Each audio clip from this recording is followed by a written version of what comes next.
Cool. All right. Great to meet you all.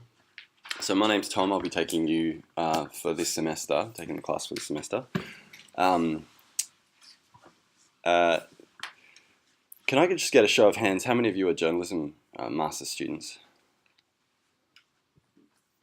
How many is that? 1, 2. So less than half. And so what are the other, who else is in the room? What else are you studying? There's some comms people? Yeah, media and comms. How many is that? Okay, cool. And then the rest of you ragamuffins? Tourism. Oh yes, you're the tourism. That's awesome. Were you the one who emailed me or no? Cool. All right, that's great. And tourism as well. And then is there anyone else left? All right, cool. That's great. Okay, so this is taught from the journalism sort of school. I have a media, entrepreneurship and journalism background. So I talk a lot about that sort of stuff, but for those of you in the room who aren't from that area, or if you're not interested in doing a journalism specific kind of stream within this subject, that's fine. And we can talk about that a bit more today. I'll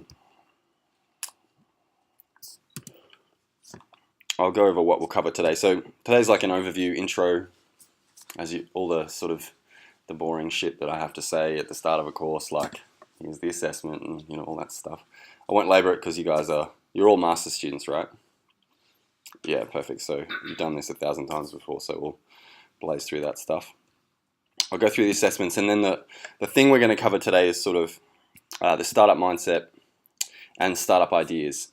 The whole thrust and the whole assessment of this course is that you guys are going to be building and running your own media startup, focused on creating something new based on what you're interested in. And so today's the discussion and also some of the readings and some of the videos and all that sort of stuff are related to, what is a startup idea, what you should look for, and how you sort of appraise it. Because next week we'll be looking to start discussing, what sort of areas you're interested in pursuing for this sort of master whole, subject for your startup idea. It doesn't have to necessarily be one thing, but you'll be expected to sort of coming in. Be working on a sort of a similar idea. There we go. We've only just started. Cool.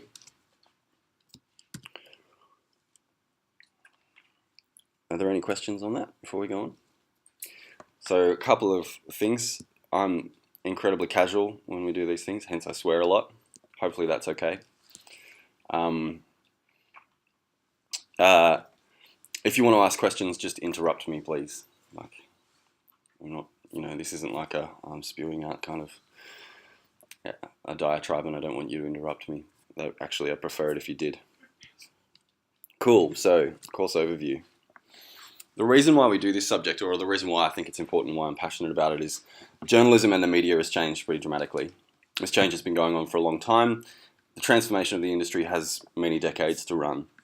And that's been characterized by the erosion or the transformation of the business model of the media from an advertising-driven business model primarily to something else. And the something else is sort of as yet to be written by the dominant form. Or the splintering of those different business models and the types of different businesses that are now media companies is totally different. Yet a lot of journalism-focused media companies and startups are using the old business models to try and survive today. And it's just not working. So a lot of them are very weak. They're not making as much money as they used to, so they can't fund as much journalism as they would like. And usually the first thing that fails or that gets left off in that scenario is public interest journalism. So the most important type of journalism is usually the thing that fails because costs a lot to make. That's the reason why it's really important, and that's the reason why this subject exists, is to give you a flavour of trying to solve that problem. Part of it is also equipping you with the startup mindset. Now, I realise a lot of you probably aren't that interested in business. If you were, you'd probably be doing a business degree. Although tourism is a business degree, right? Or no? No, okay, still arts. Okay, cool. So all of you.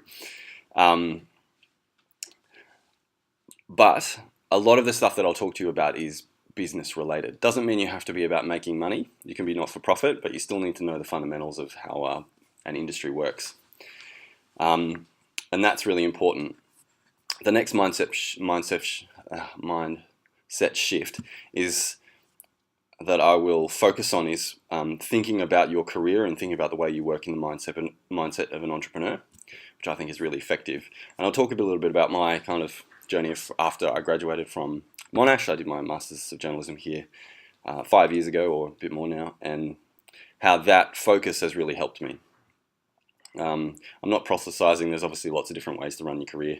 You don't have to take that advice. Generally, we'll come in for an hour or an hour and a half and cover the content of the subject of every week. And then we'll go for an hour to half an hour focused on each student, and a discussion around your startup ideas, what kind of progress you've made, what you're going to work on for the next week. Sort of like a mini sprint, if you've heard that term before. It's used in software development quite a lot, where you have really short cycles of work that you try and do, and then you report back to the group and say, hey, this is what I did last week, this is what worked, this is what I'm going to try this week, this is what I think is going to happen, and then we kind of try and cycle that through. It also depends on how interested you guys are in sharing your ideas. Some years I've taught this, like the group has been really interested in discussing and getting help from each other. Other years, students aren't that interested in chatting, so it might just be, well, all right, it's time to go home. I definitely prefer the former. I think it's much more effective, particularly as successful entrepreneurs typically, they share a lot, they always talk about their ideas, and they're always learning from each other.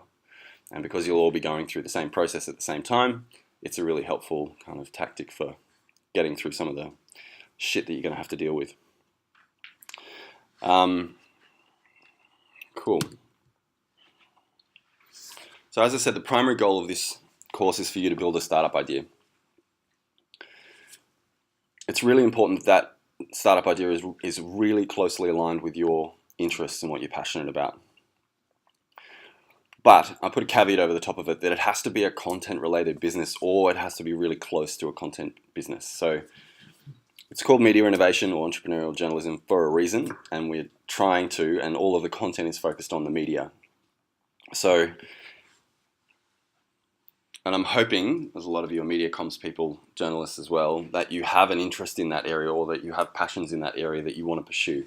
What I usually say to students in this scenario is, every time you've done a project, like an essay, or written a story for an assignment, if you ever thought, I'd really prefer to be writing about this other subject, not that, well, this is the opportunity for you to do that for a whole 12-week period.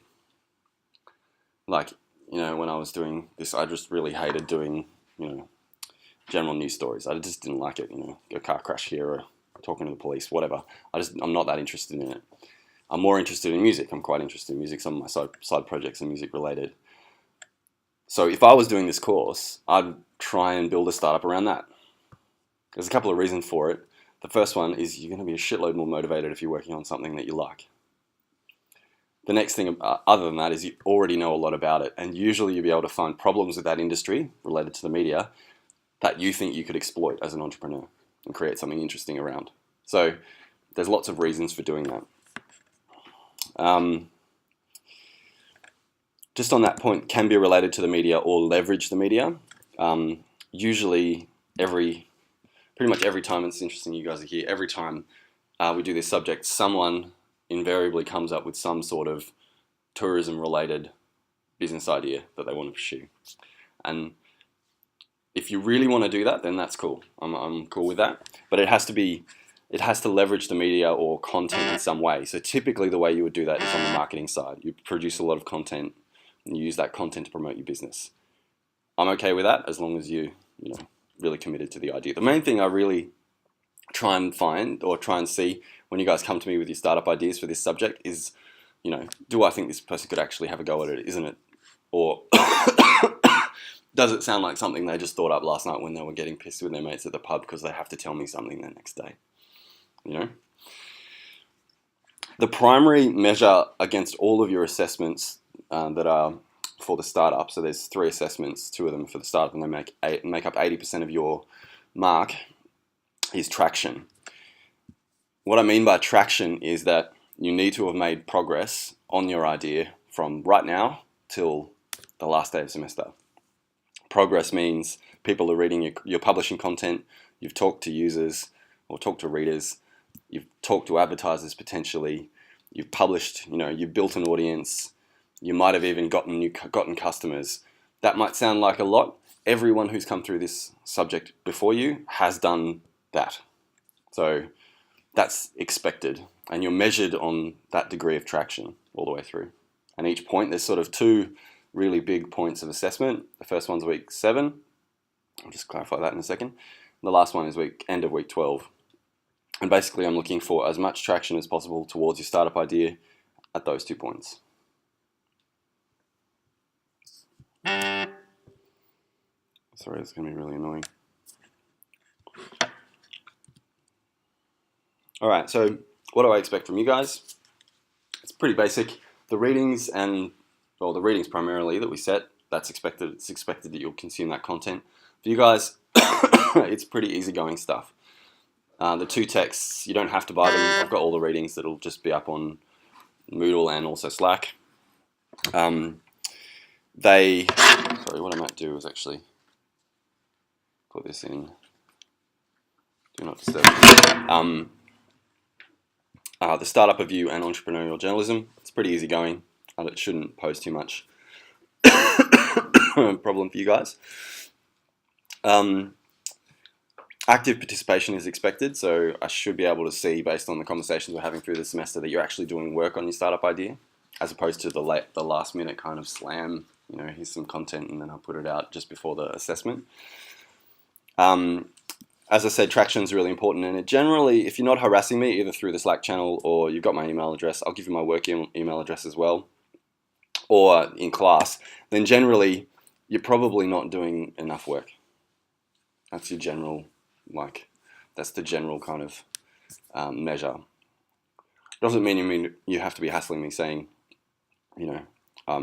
I'm struggling with this thing or whatever it is. It doesn't have to be of that nature. It could be like, hey, I have this idea. Here's what I'm thinking about doing. That can be harassing me as well with questions. Cool. Texts and resources.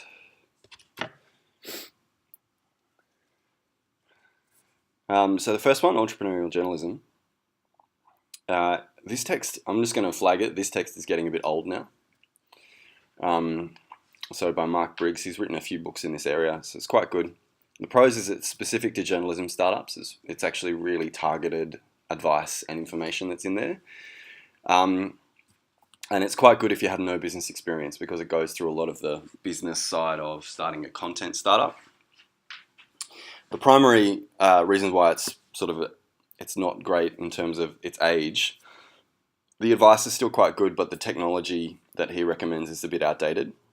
There's a lecture week 5, I believe, where I go through the technology for content startups, primarily around your business infrastructure, what you publish with, all that stuff. Some of it I'm assuming you guys already know about. I will seek to basically update what he, basically take it from what he talked about in his book and update it to now, so 2017.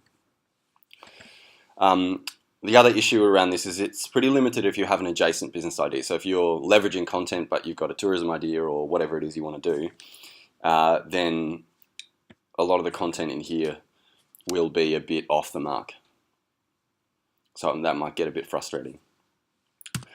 However, the next text is like the Bible of startups. Have any of you guys heard of this before? Yeah? Okay, cool. So Eric Ries is like he's become like a demigod in Silicon Valley. This is the playbook for startups. It's been around for a long time. The methodology is pretty proven, and it has a very large community around the lean startup methodology. And it's really easy to follow. This is a narrative written text. It's not like a dry textbook, so there's lots of examples. There's lots of ways to get into it. The cons is some business knowledge is needed to get into this book properly. It's not all relevant to media startups. And he does have a pretty strong bias towards tech startups. Now, because he comes out of Silicon Valley and that whole culture, to be in this class, you don't have to have a tech or a digital startup idea. There's some really interesting, profitable media startups that have come out and have been successful in Australia that haven't had anything to do with digital and haven't really had much of a website at all. Frankie Magazine and Smith Journal being a great example. And so that's not expected of you guys. So I don't feel like you're going to get marked down if you come up with an idea that's not, totally tech focused or digital in some way. But for those people who do want to pursue a startup idea that has, technology at its heart, this should be really interesting and high quality reading for you. Cool. Now, I mentioned Slack before. Everybody should have an invite to the Slack channel. How many of you guys have used Slack before? Couple? It's a good opportunity to use it now. Quite a few newsrooms are running on Slack. In fact, quite a few businesses are now running on Slack, so it's a good opportunity to use it. It's sort of like a mix between chat and email and file sharing. What I'll try and do for the off-campus students is to set up like a live questions channel as well, so that if they want, they can ask questions while we've got the actual lecture going. Everyone should have an invite. I invited you all about an hour ago. But if you don't have an invite or if you lose it, just go to the address just at the bottom there, and you can just sign up. So all of the content for the resources and the unit guide and the assessments, all of that is still on Moodle.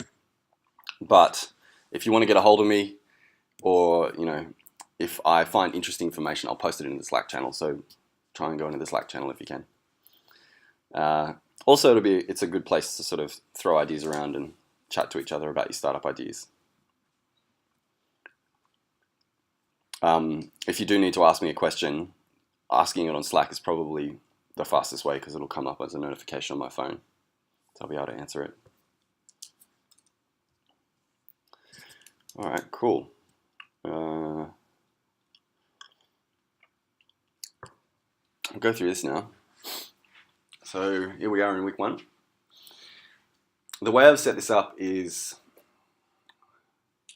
weeks sort of 2 to 5 are sort of the core content that I think you need to really deliver on the first assessment in an order that I think makes sense.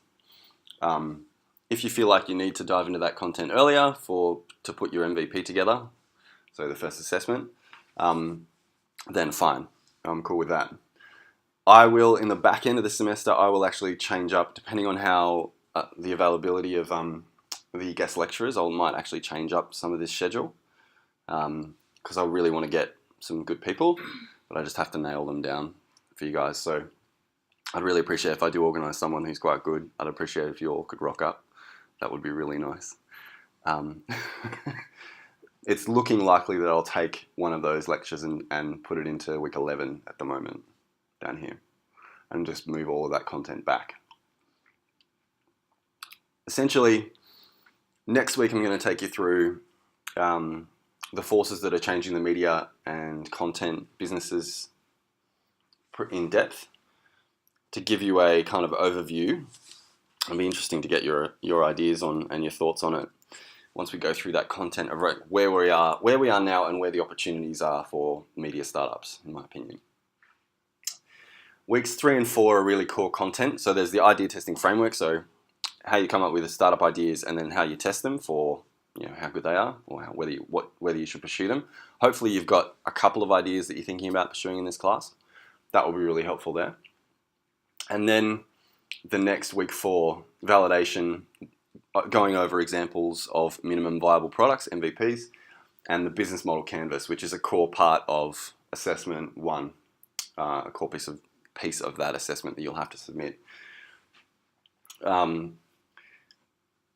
Those 2 are really essential weeks. So if you're going to focus on anything, focus on those weeks and the readings associated with those weeks. Week 5, the technology that you should use. Before that, and a little bit today, I'll talk to you a little bit about my background. I run a content technology startup for media companies. And so any of you who want to use that technology, I'm happy to kind of open it up to you for free. if it's relevant for your startup idea, but you'll only know if it's relevant once you kind of come up with your ideas. And then week 6 and then also week 9, depending on where they fall, is basically monetizing, developing an audience, monetizing that audience, and making money from content and content-related business ideas. That's sort of the first half. Once you get your MVP and you submit it, you'll get feedback, and then you'll basically be at a turning point. You can either continue to pursue that startup idea for the rest of the semester, or you might potentially go through what's called a pivot and pivot your business idea to something else based on the traction that you've gotten. Either one of those is fine. The content from there on is basically designed to polish your startup idea, with the intent being that when you get to the end, you're producing, sorry, can you guys see that in the corner, or am I in the way? You're producing a thing called an investor memo. In Australia, they call them investment memorandums, which is super boring. But basically, that's just what guys in Silicon Valley and stuff will take out to in the investor community to try and raise money. And I'm not saying that all of you would want to raise money for your business ideas, your startup ideas, or whether that's even relevant, but it's a really important exercise to go through. I went through this process with a couple of businesses, and I'll provide you all of the investor memo kind of structure and content. And over the past 5 years going through that process with media startup ideas, I've raised $3.5 million from a range of investors. So it does work. I'm not just, talking from theory. But as I said, it mightn't be relevant for what you want to do with your startup, and that's also fine. But that will be the culmination of like the final assessment, which is worth 50%, is a pretty substantial investor memo. And that final week in there is basically dedicated to we have the class on a Monday, it's due on a Friday. It's basically to come in here and workshop any outstanding things and talk about what the content of that will be on the Friday that you'll submit. The MVP that has to accompany that kind of investor memo should be either, if you're pursuing your original startup idea, it should be I should be able to see progress and traction from week 7 to week 12. So if it's like an online blog, I should be able to see development of an audience, potentially conversations with advertisers or subscribers maybe, or whatever it is you're trying to do, however it is you're trying to monetize it. Or if it's a pivot, if you've pivoted the business idea, then I should be able to see traction from that point to there towards that new business idea. Both of those, the MVP and MVP Mark II, when you submit them to me, it has to be, I have to have all of the links. They all have to be accessible. I need to be able to see audience metrics if you're reporting on audience numbers. If you're doing customer interviews, which could be part of it. So I'll provide examples through the semester of previous, good MVPs, and so you can see what it looks like. If you're doing customer interviews and what's called customer development, then I'll want to be able to get access to the interviews that you've done, just as you would submit if you were doing a news story as an assignment. Pardon me. Are there any questions about that? For those of you from China or elsewhere, whereabouts are you guys from? China, yeah? Anyone from anywhere else? Yeah? Thailand. And Thailand? Cool. Yeah, so, and where are you from? Colombia. Oh, Colombia. Oh, cool. So for international students, often they will want to do something that's bilingual, which is I'm totally cool with. If you want to do something like, there's been some really interesting ideas come out of the international students in these previous years using emerging social media platforms in China or elsewhere, and that are done in, obviously that was in Chinese.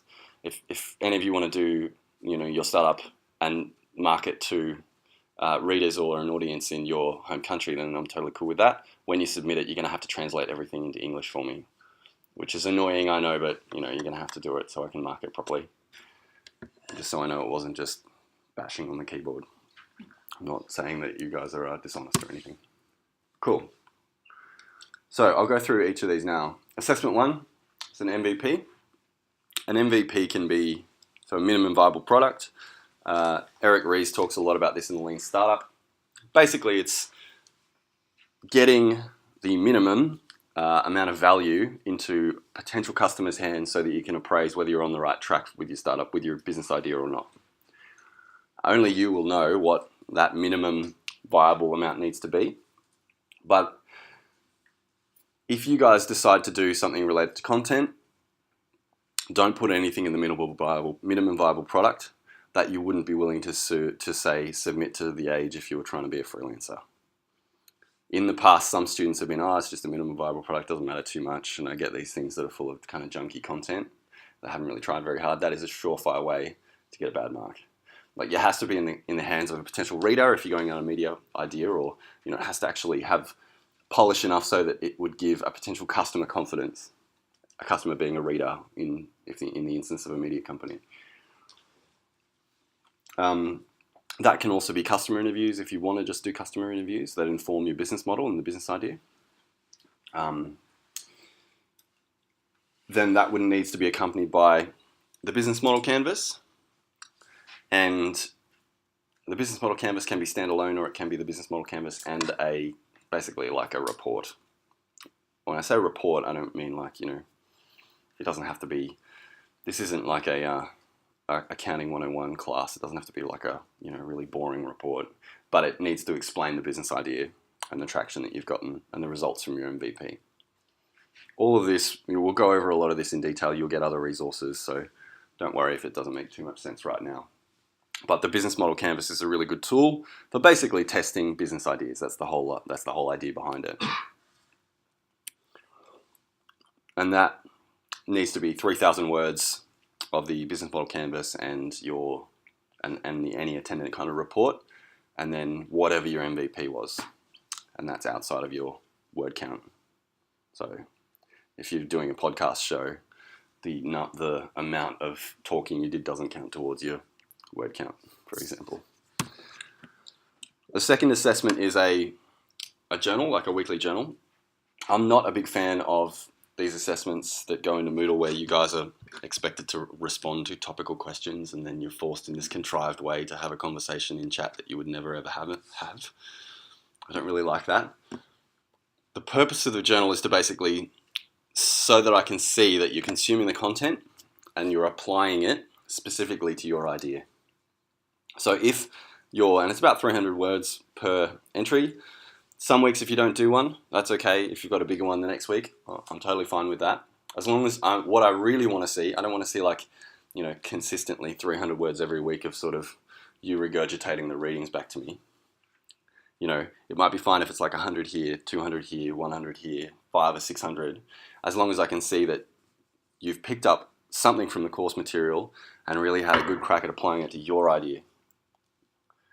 Okay, does that make sense? Basically, I just want it to be authentic. I don't want to, so many times, and I know I was a student, you sit down and you're like, oh fuck, I've got to write this stupid journal thing, and it's like the night before. So the way to make it more authentic is if, you're actually, you're really interested in what you're trying to do, and you're actually having a go at building a real startup. And then this should be really easy. That's due week 11, so you've still got a week to go before you do your MVP. So essentially, it's only 10 entries. So you can forget about this week and forget about the last week. Then the last one. So the MVP sort of step mark 2, which I explained before, and the investor memo, of which I'll provide an outline, a structure that you can follow or deviate from. It's up to you. Sometimes in the class we do like a pitch night, but I don't think we'll be doing that this year because I think there's too many people and it would take us a long time and we don't really have enough time for that. If any of you are really bursting to kind of talk about your startup, and I really hope that you are at the end, then maybe we can organise to get together over some drinks at the end of the semester and talk about them and go through them. But hopefully, based on if we've had enough conversation, you guys will all know about each other's ideas anyway and how it's going. Cool. All right. Before I go into this, I might just talk briefly about some of the stuff that I've done you've got some context on why I think this topic is really important. So this is one of my startups, Cognitives. It's a media technology platform. It's for publishing. So it's kind of like a CMS or a content management platform on steroids. And media companies use it, brands use it, organizations use it. I'm trying to sell Monash at the moment, and hopefully they'll be using it soon. Basically to run media sites, media websites, and mobile apps is the focus. So to give you a quick overview of why I think this topic is really important, why I'd recommend, and I'm really encouraged that you guys wanted to take it, and it wasn't available when I was studying here, is that I studied media and comms, and then I went and worked in marketing and advertising for about 5 years, and then I went back to do an MBA and my journalism masters. With the interest, I thought I would go into finance journalism, so I was really interested in finance, and I still am. And I thought, all right, that's probably where I'm going to go with a journalism career. As I started getting into the content of the course, I quickly realized that there was, and I probably should have realized this earlier, but the likelihood of having a pretty stable, well-paid career in journalism is pretty unlikely. It's an industry going through a lot of change. And B, I didn't think, based on my skills as a journalist, I probably wasn't the best journalist in the room. Like when I was studying, it was just a reality. Like I was probably a bit better. I'm better at business than I am at making stories. So there wasn't much point me going and putting my resume on the massive pile that's sitting with someone at the Age, which is where I'd really like to work, because probably the outcome would just be the same as, if I had just thrown it into the street. Basically, I probably wouldn't have gotten that awesome job. So I needed another option. I was really interested in startups, and so at the end of it, I thought, well, why don't I try, rather than working for a media company, why don't I try and create my own? So I met some colleagues when I was working in marketing, and we founded this sports news website. It's grinding on the way to my phone. Called Fans Unite. That was about 4 years ago. The whole idea behind this was the business model had a bit of innovation in it, and then there was a bit of tech innovation as well, and a bit of culture innovation around media. And those are the three areas that I think are probably the three areas of media innovation. There's what you're doing to make money or to survive. There's how you use technology, and then there's how you engage people around the culture of media. So this was a sports media site that tried to do that, and it was trying to be the Australian version, which is a derivative idea, so obviously it was never going to work, massively, but trying to be the SB Nation of Australia. Are any of you into sport in this room? No one. Yeah, so SB Nation in America is part of Vox Media Group. Have you heard of Vox? Vox.com, yeah. So they actually started as SB Nation, then they released a bunch of other mastheads, including Vox.com. And so this was our effort at trying to do that in Australia. So we did that for about a year, and then we went out and using the techniques that I'll take you through in this course, we tried to raise some money, which we did. We raised almost $700,000 from high net worth investors. And then we built this up to a point where it was either we pursued this or we pursued the technology idea. So we'd actually built the technology underneath it. We thought, well, we're probably a bit more interested in technology. I personally was running the sort of community newsroom, and I wasn't that interested in sport. And I prefer to work, in other areas of the media. So we got another company to take this over. As an aside, the people we actually raised the money from gave me a bit of, the reason why I'm telling you guys this is, gave me it kind of confirmed the choice. So when I was at a position around journalism where I was like, well, what am I going to do? A lot of people would say, well, trying to start your own media company is seriously risky. And that's exactly true. There's a lot of risk, there's a lot of failure. But trying to get a job as a journalist is incredibly risky as well. I was really interested in finance. A guy called Alan Kohler, have you heard of him? You guys heard of him? Yeah, a couple of people in the room. He's a really well-known Australian finance journalist. If you ever watch ABC News, he's on ABC News. And he's actually a prolific entrepreneur, so I'm hoping he'll come in and talk to us. He started a company called Business Spectator, and he sold it to News Corp for about $30 million. I thought when I was leaving, all right, one of my goals would be maybe I could work for him one day. That would be great. When we put our investor memo out to the market, he actually was one of the people that came back to us and said, hey, I'm really interested in investing in your business. Now I sit on a board. I'm actually on a couple of boards with him, and he's become like a mentor, and I work with him relatively closely. We co-own this business and the technology business together. So going from working for him as a goal to actually co-owning a business together, that's why I think this is a good path for people who are interested in entrepreneurship and journalism, because failure isn't the only option. And using these techniques, me and my colleagues actually managed to get a degree of success out of it. And, it was a better outcome for a journalism career than a lot of other people get. The other business, so we basically did that, and then we launched this business, which is Cognitives. And it runs a range of, it's basically the technology that runs a range of new startups. I'll show you some examples, and newspaper websites. Here's a selection of some. I'm tethering off my phone, sorry, so it's a bit slow. So our platform basically houses all the journalists and all of the content integrations and all of the distribution to social media for new startups like this. So Newsroom, one of our clients. They've got about 12 journalists. They're based in New Zealand, and a bunch of stringers that work for them. Video journalists, audio, standard, text, etc.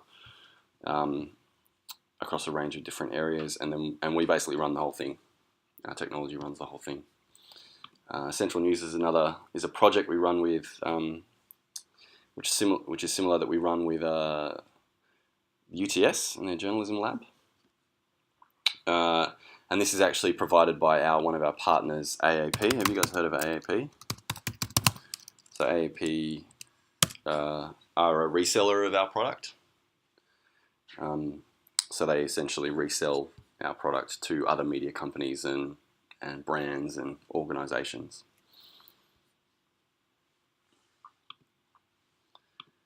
So that's a little bit about me. Also, I'll just put my hand up and say I have a lot of biases. Everybody's got biases. That's generally where these biases are coming from. So if I say something to you and it jars with your experience, that's probably why.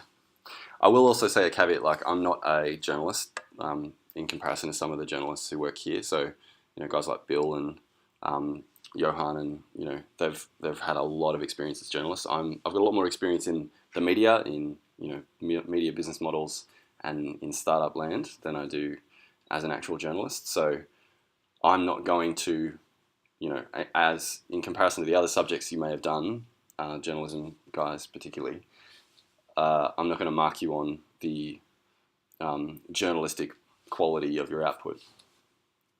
So I'll sort of leave that up to you guys, because you've done enough, or hopefully you have done enough to get you to the point where you can do a subject like this, just as a caveat.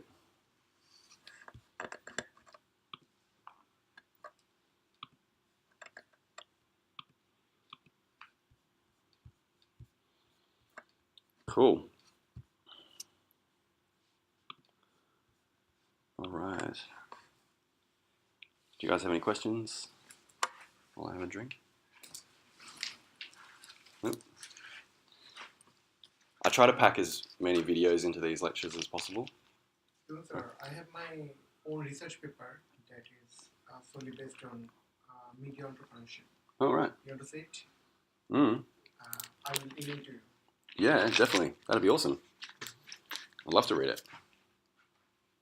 But I made it through with some models, some previous writers' models. Have you heard about Adjen or Shapiro? No?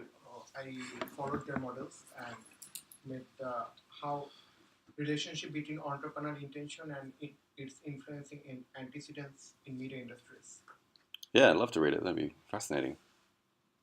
Was that for a research subject? Research paper, yes. Yeah, cool. Nice. Hey, mate, it's just going to be a bit weird, but I spent 3 years working with startups already, and I really don't want to do it anymore. So I've actually just discontinued the Okay. So, Yeah, no worries. Go for it. Was it the grind before you leave? just I can't deal with anyone telling me about a new social network that working on. Social network for cats. All right, no worries. Thanks for sticking it out. No trouble. Cool. All right. So the startup mindset. That's classic.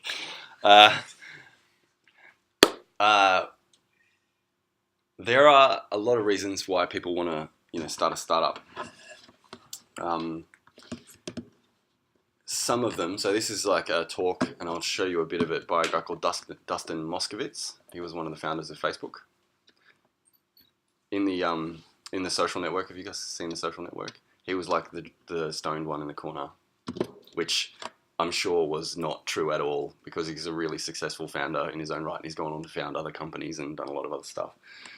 But he talks about some of the reasons to start a startup, and a lot of people say, they think it's glamorous, or that you'll be your own boss. You have lots of flexibility, which is sort of true, and you might make more money or have more impact than working somewhere else. But actually, what the truth of it is that it's incredibly stressful. You don't really get to take any time off. It's not that flexible. Like a real startup where you're trying to do something new, as opposed to a lifestyle business where the quantum of that business is already known. The actual true startup is very, very hard. If you are successful, then everyone becomes your boss.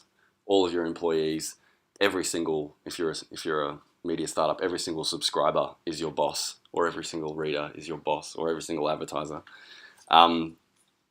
You're generally always working. And he has this great analogy around that you might make more money and have more impact. Whereas actually, if you pick a really successful early stage startup, you might actually be more successful and have more impact.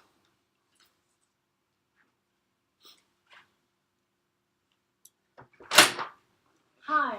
Hello. Hi, guys. Hey. Do you mind if we just talk to them very quickly? No, for go 2 for it. minutes? Come on in. Get that over. Hey, Julie. So Julie and I are taking a trip to New York in December. It's not advertised yet because we are just having a few issues with the hotel booking people. But so far we've booked a fantastic trip. We're going to see the New York Times, where we're talking to the international editor, New York Post, Wall Street Journal, Journal, CNN, social media, BBC, BuzzFeed, Columbia, to talk to Emily Bells, New York Daily News. So it's going to be a fun-packed week, 1st to the 10th of December, and we expect the information about it to come out next week. Right, if anyone's interested in joining us, we hope that you are. Anything else, Julie? It's just action-packed with learning from the best editors and reporters, young and old. Youth and experience a real mix, and you'll enjoy just the diversity of the trip. So. We're also going to do things like go to Ellis Island, Statue of Liberty, hop on, hop off buses, a couple of great meals where we'll have visiting journalists to talk to us.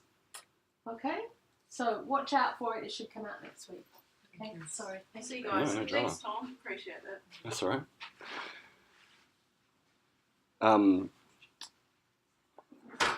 So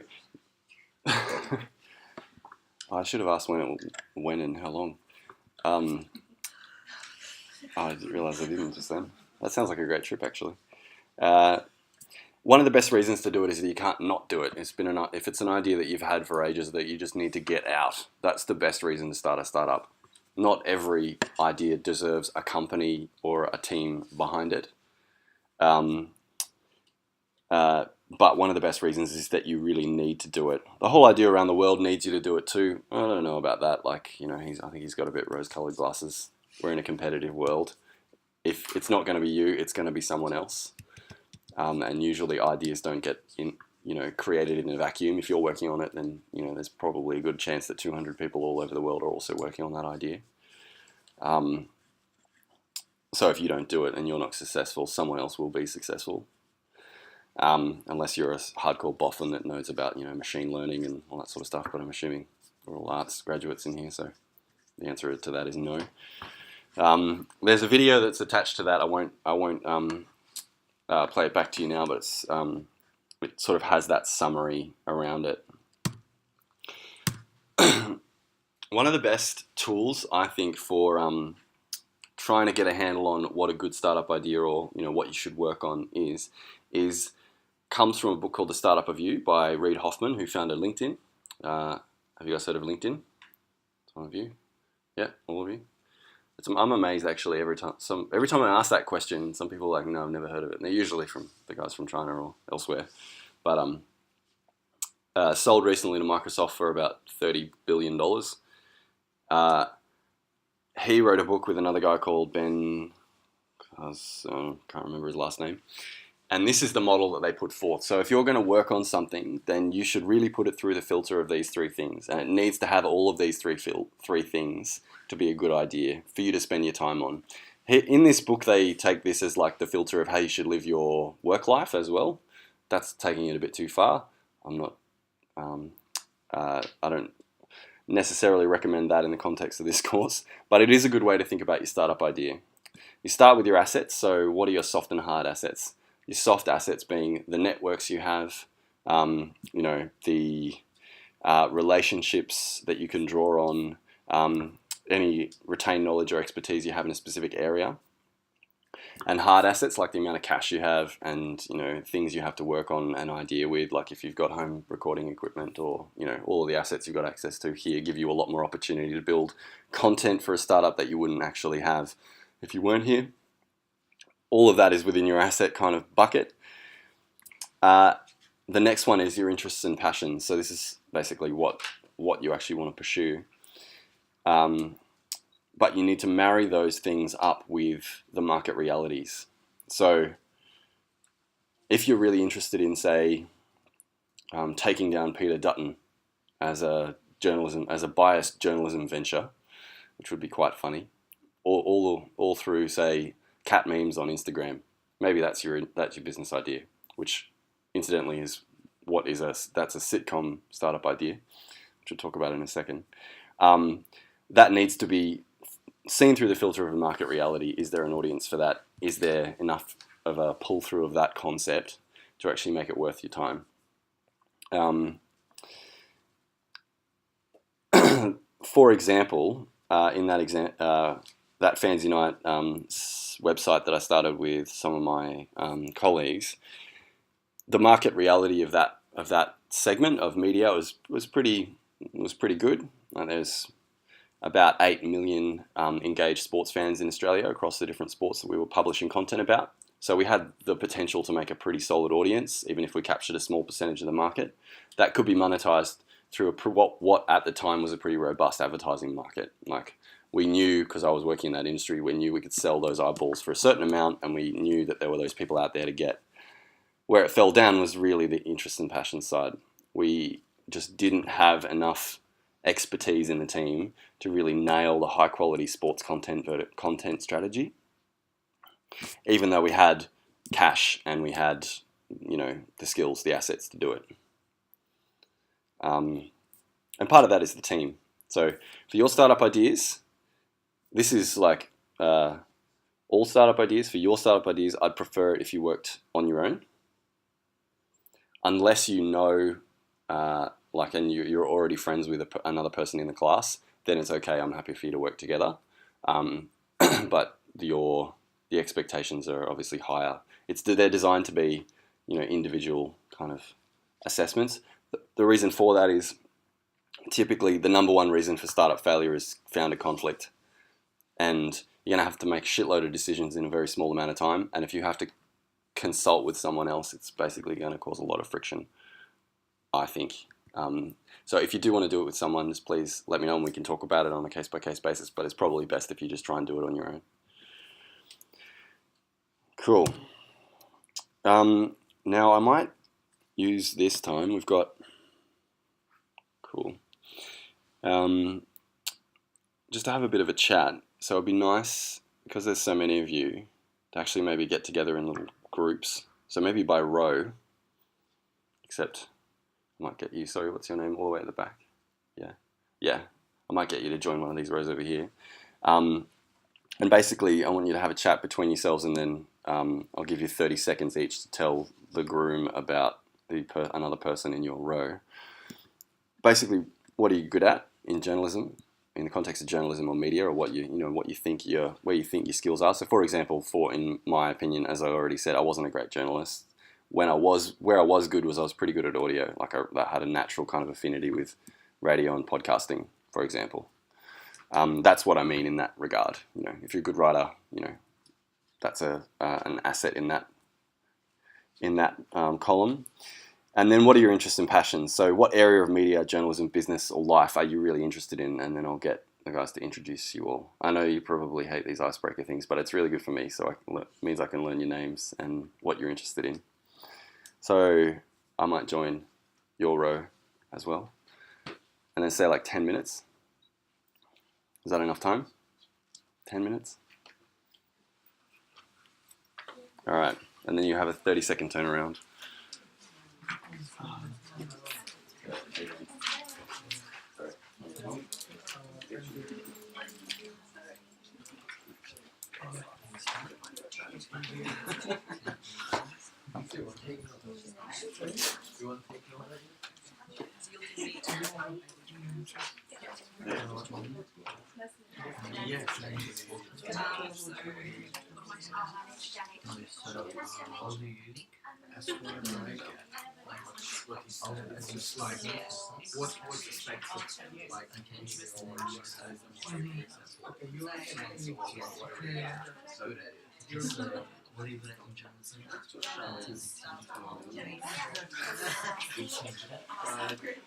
I think you're.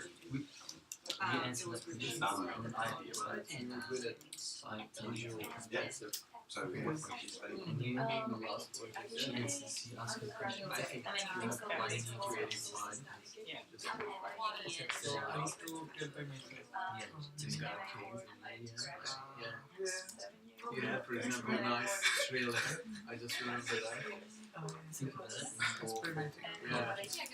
For one of those presentations. Yeah. Okay, you can experiment. Experimenting Yeah, visuals. maybe. I just said, What do you do that? I think that's So why are you studying?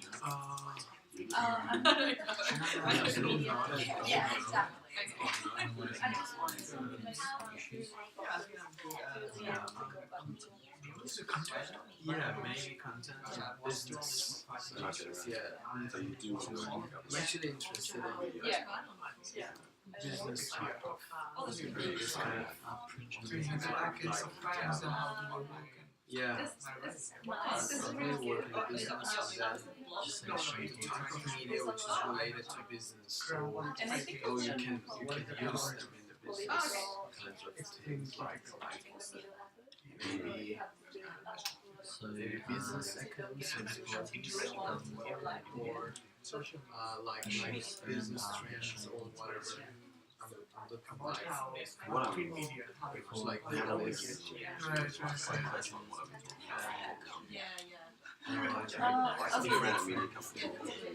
Okay, that's what I've been working on this year, but on my side,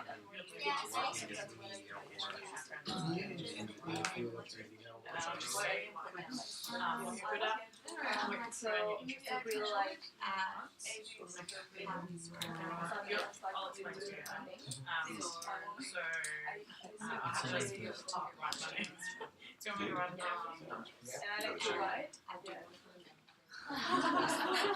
it's really personal, like Can I call you a blogger? yeah. And I like to write, and I think I'm really good writing promotions and I'm doing media marketing across now. So my background is in journalism, more so the business side of it as well. And international What about relations. content? What content? Projects, international. I don't have much content of videos and writing, but I really like to Yeah. so it's not something that I with my name and last name. Oh, okay, right. So you said business And analysis, you do it, content how do analysis. you do that? Do you have a blog or something like that? Yeah. Right, okay. Yeah, and my idea when you were talking about the what you like to do, I think that's the area that I want to do. Yeah, interesting. Yeah, right. Well, good luck at this. I was thinking about that when you said okay, sports, APG, and I was Work for your country. The Spanish, The yes, industry. yes. Well, Probably but I'm where you not want sure to where. Yeah, maybe it's electricity. So, Yeah, maybe. But Yeah, what's the area like this? I'm very much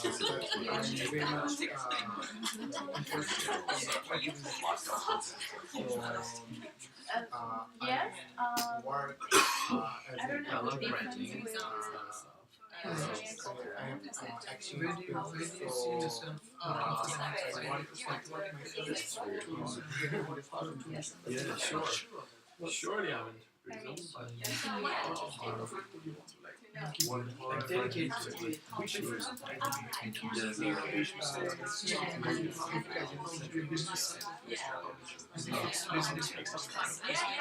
Yeah.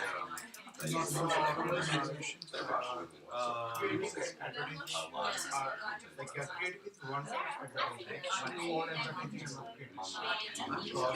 I'm thinking about make just like 2 or I don't know the context of travel widespread all around the world. Just all over. I don't know. Like make the context of traveling widespread in the world, like for all the people. Well, not only for the need to be for special types of people. Make the It's very idealistic thing that I how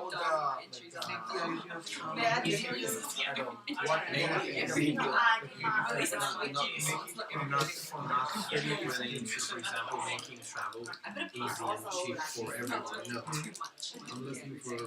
I'm just thinking about that. Okay, there are people in the world. Yeah. They cannot travel. Not because they don't have money or they are not interested in travel, but because of their different issues or challenges in their life.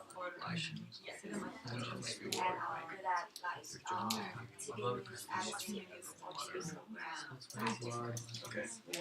And that's You want to find a way where you could help people to travel. Yeah. This is my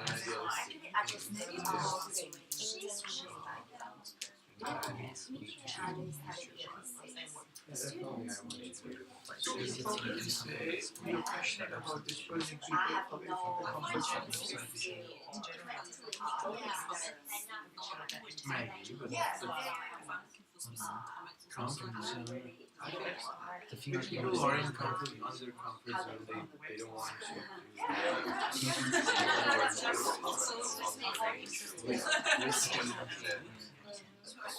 risky. So in general, the people we are this is my life. So what about content? Work, Content side of get things, back, like you said, you're you interested in travel. video, TV, Yeah, sure. but like is there specific kind of Those are vertical people that you want to get passionate topic about. that you're passionate about? Yeah. Also, Also, this kind of these types of people. If I want to, in next 5 years, obviously I cannot find a way to share business like this. Sure, different case, but if I want to start with that, I just want to engage as much as I can with the people, different backgrounds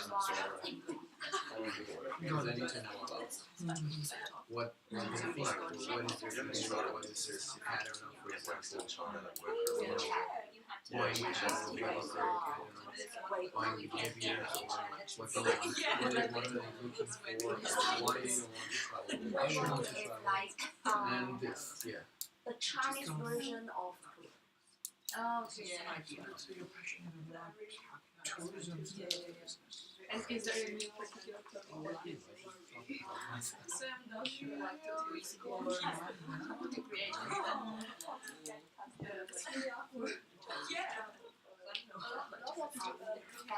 What I find nowadays is no one going to the website and they go to Twitter.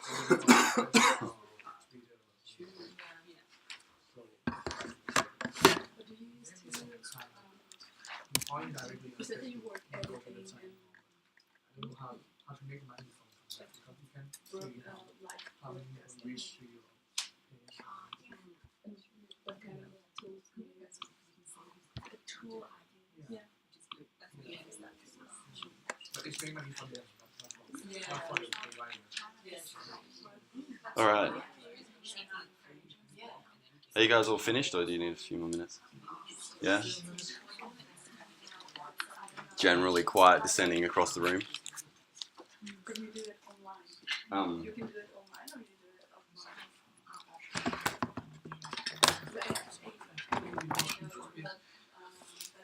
Cool. All right, I might start. So I'll introduce you. Catalina's over here. Catalina's from Colombia. I've got 30 seconds. She currently works for media strategy, or she was working before she came over for the Colombian government, which is very interesting. She's quite interested in video as a content medium, so she's currently a vlogger, if I can say that, on YouTube. But she also writes extensively, mainly in Spanish, and she's very interested in pursuing sex as a topic for her startup in this, for this subject, which obviously, as we all know, is a huge market. So, do you want to introduce Charlene?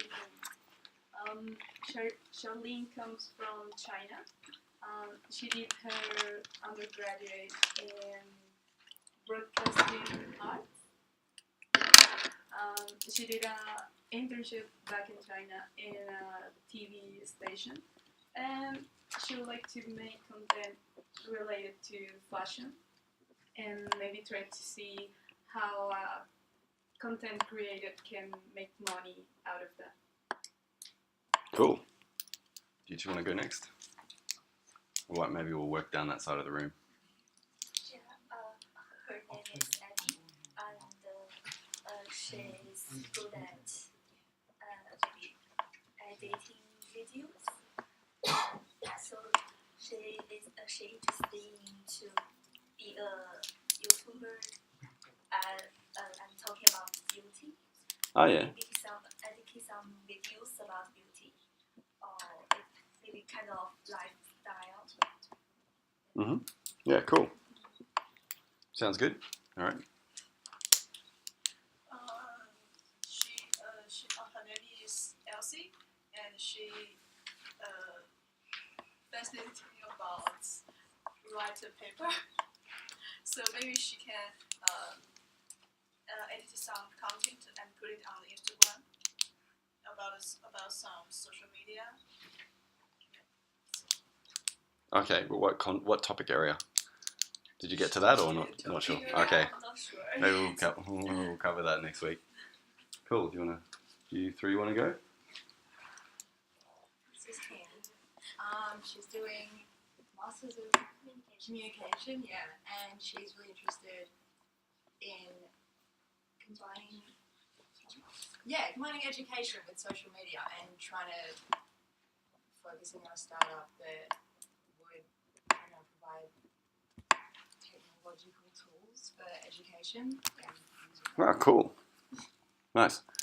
If you're interested in that area, there's a hackathon going on that you might want to attend in a couple of weeks. I'll let you know the dates.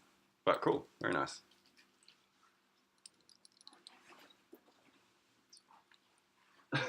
Actually, Ashley. she hasn't formed a startup in mind, but she would like to do something related to journalism. Like a proper journalism startup. Yeah.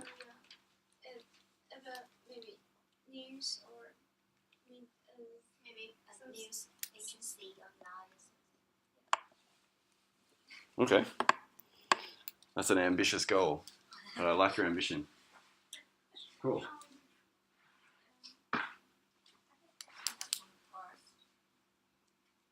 Yeah, that's all three of you. Yeah. So Kali is also has some interest in tourism. I think we can form a partnership between the two. Like they are doing tourism. Yeah. All right. Cool. What about you guys? I'm assuming you both know each other. Yes. Yeah. Sure. Yeah. My friend Chirag, coming from India, and as far as I know, is very good in building. In visual aspects of media, and actually, is very creative person in like making contents, and actually, we both of us are interested in tourism field of study, and then obviously we want to pursue our startup in business industry. So, but the main thing he's interested in is destination branding and building image for destinations. Okay. Right. That's very specific. Yeah. Cool. Sweet. So my friend Saman, he's from Iran, and as he just mentioned that we've been in the same industry, so knowing about his interests and passion it's quite familiar and it's quite understandable because I can quite relate to whatever are his interests and passion. So and working with him for over a year now, I've come to a conclusion. Probably I might be right on this, and he also shared this. And he's very good at the business side or business aspect of all these things. As he would analyze everything as to how would it be if you put it through to any business houses. Probably how you use media to boost up your current business, and that's probably what his concentration on his startup would be in as well. His interest and passion about, again, he's very passionate about the tourism aspects of the business, as to how a tourism would affect or probably would go hand in hand with the businesses. And also his main goal, or what he would be wanting to work in the 5 years would be in dispersing people away from the comfort zone. So his main goal at the end, what he sees is that there are certain people in the world existing that are not restricted on budget or not restricted on money, but they still don't disperse from their comfort zone. So they don't still take up travel other than their countries. So he's probably wanting to develop his startup, which will promote and will probably push those people out of their comfort zone to travel across the world. Okay. Yeah. Cool. That's about him. I should have called time on you. That's cool. All right. Do you guys want to go? Yeah, sure. Sorry, just to interrupt you. The reason why I put that 5-year thing on there is, like if your startup is successful, like if you were doing this in real life and it was any kind of success, minimum you're going to be working on it for 5 years, probably 10 years. So that's also why this conversation really matters. Sorry, Gary. So this is my friend Dennis. He has a background in journalism with his undergrad, so we did journalism together at La Trobe University. His skills, I would say, are strongly more based on the writing side of things, political and sports more specifically. He's got a lot of skills in multimedia and broadcast journalism as well. So we worked in like a newsroom together. We worked in an online newspaper together, and he's not exactly sure about what to do for the startup, but it'll most likely be based around the whole journalism field. Yeah, cool. This is Tanvir. He's from Bangladesh. He has a background in business administration. His interests include creative industries, and he also has experience as working as an actor. He's good at writing and scripting. And in 5 years, he would happily work in a creative industry or an agency, maybe in a filmmaking role or a scripting role. Okay, cool. She's safe. She's from Australia, finished her bachelor from La Trobe University on journalism, major in politics and international relations. And her future interest says that she's quite interested in online magazine and broadcast journalism. Nice. I expect lots of video content out of you too. Oh, and you as well, given that you've got an acting background. Very cool. All right, cool. You guys want to blaze through it? So she's interested in beauty and fashion. She's had a YouTube channel previously, and it was reviewing like makeup and clothing kind of brands. And she wants to kind of start a blog in that kind of area with this. Did you get any sponsorship on that? No. No? It was it was like a testing watercolors type of thing. Mm. But, yeah, I want to get it started again. I'll see where it can lead to. Cool. So this is Bank. He's from Thailand. What he's good at. He's good at journalism because he was a journalist in Thailand for 5 years. He had his own column in a newspaper, and his speciality was in politics. And he also has fans onto his column. His interest is on new media and specifically social media, and the change from traditional media in terms of the merging of video and comments in the one platform type of thing. So we're discussing how news is you no longer go onto the websites to look at the news. You gather their news off of Facebook if you happen to be on Facebook at the time. So I think that's an area that he's interested in. Cool. Do you still write? Like, have you kept your column followers on a blog or something like that? Or? No, I on the column after I quit my job. Yeah. Exciting time to be a political journalist in Thailand. It is. Cool. Okay, this is Tash. She's my friend. We have a unit together to go to Hong Kong and see the news organization.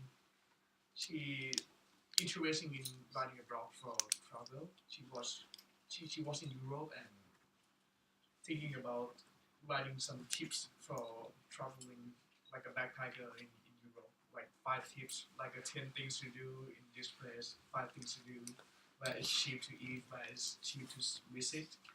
Yeah, something like that. Like Yeah, cool. Nice. All right, thanks for doing that. I realise it's kind of annoying, but it's really helpful for me and also for you guys. All right.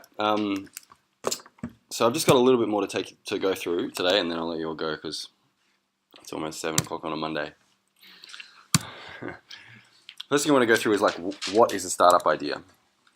Or what is an actual startup? So I like this guy, Steve Blank. You'll hear me refer to him a fair bit during this course. He wrote a couple of really, some quintessential startup books.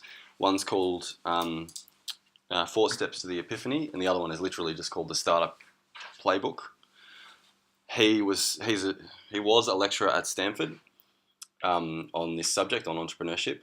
Eric Ries, the guy who wrote The Lean Startup, was one of his students and then went on to write The Lean Startup. So he's a pretty credentialed character. And in this, he has a online kind of course. It's really annoying. You guys are not going to be able to hear the audio.